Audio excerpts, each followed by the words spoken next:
There's an important question that comes up when working horses. When we ask for something and they don't respond in the way that we wanted, how do we interpret that?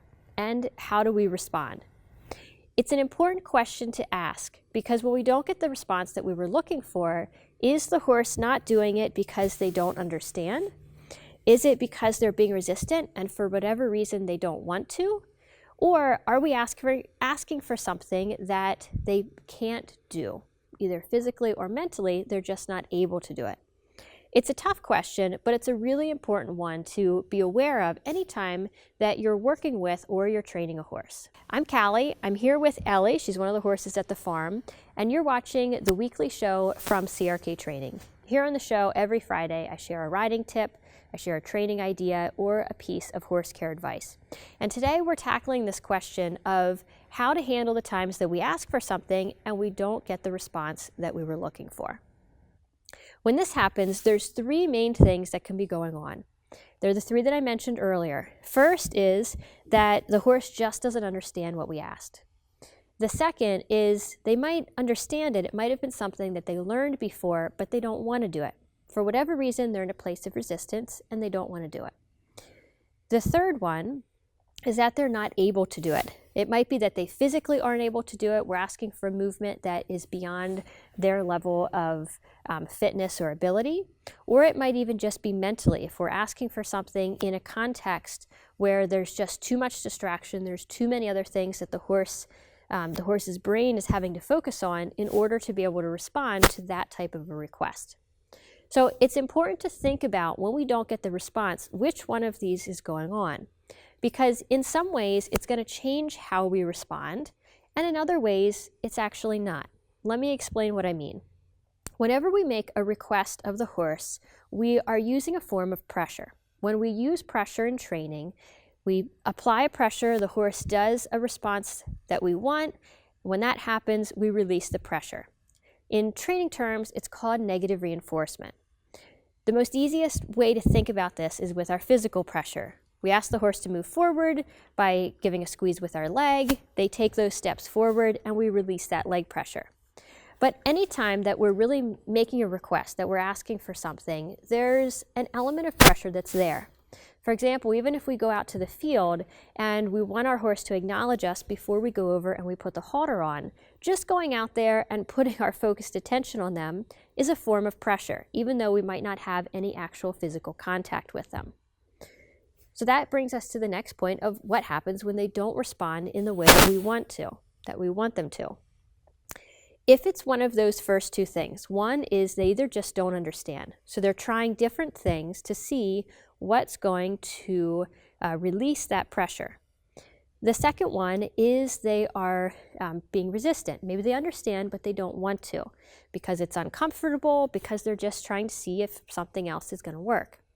So let's take a really easy example of asking a horse to move forward. So you get on, you apply your leg to go forward, and they start to back up. It could be, if this is a young horse, that they don't understand what that means. Or it could be that you're sitting in a way that is inadvertently sending mixed messages and they don't understand, so they offer the backup. It could also be that they understand that leg pressure means forward, but they're in a state of tension, or they're feeling some discomfort. Maybe when you get on, the saddle is pinching them, or the way that you're sitting is bracing and making it difficult to move forward. So they do something else. Out of that resistance, they do the backing up. Could also be if the horse is truly physically incapable of moving forward. It's a little harder to apply to this example, but it might be if we're standing in front of a wall and we're asking the horse to move forward, the only way that they're going to go is backing up. So the first question to ask is whatever request we're making of the horse reasonable? Are we confident that they can do it? And this is not just can they physically do it, but it's also can they mentally do it? I'm going to kind of use an extreme example to illustrate this one. If we took a young horse to a really busy horse show and we expected them to perform at the same level that they perform at home, where everything's nice and quiet and where they are used to working every day, that's not a very reasonable expectation. However, if it's a horse that we've ridden for a long time, we're at home, and we're asking them to move forward, and they decide not to and they start taking that step back, then that's a reasonable request to be able to ask them to move forward. So we're always thinking, is it a reasonable request? If we put a new saddle on that horse that doesn't want to move forward, then we have to think, is it reasonable? Because if something's pinching him or something's uncomfortable, then I don't want to ask him to move forward through that discomfort. And we have to make sure that what we're asking for, the horse is physically and also mentally able to do. So when we're at that place that we're confident in what we're asking for is a reasonable request, then we come to, is it because the horse is simply not wanting to do something, or is it that they don't understand? This can be a really tough one to interpret, and oftentimes people make the mistake of assigning a bit too much emotion to it, meaning they think that the horse is doing something because they don't like them, or because they're trying to get back at them, or they start to assign some more negative personality traits. The horse is stubborn, or he is just being really grumpy today.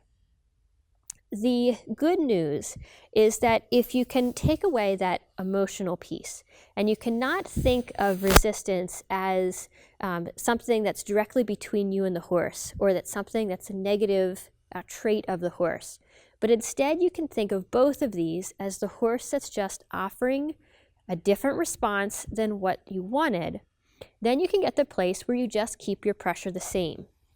We don't want to increase pressure, because if we have a horse that's not understanding, they're just going to get frustrated. They're going to start to get frustrated and maybe anxious because they're trying to find the right answer. They're trying different movements or trying different responses. And if we just keep raising the pressure, their anxiety is going to raise. If we have a horse that is in a state of resistance and we start to raise the pressure then, because they're doing other responses that aren't the one we wanted, then the horse is also probably going to raise their level of resistance.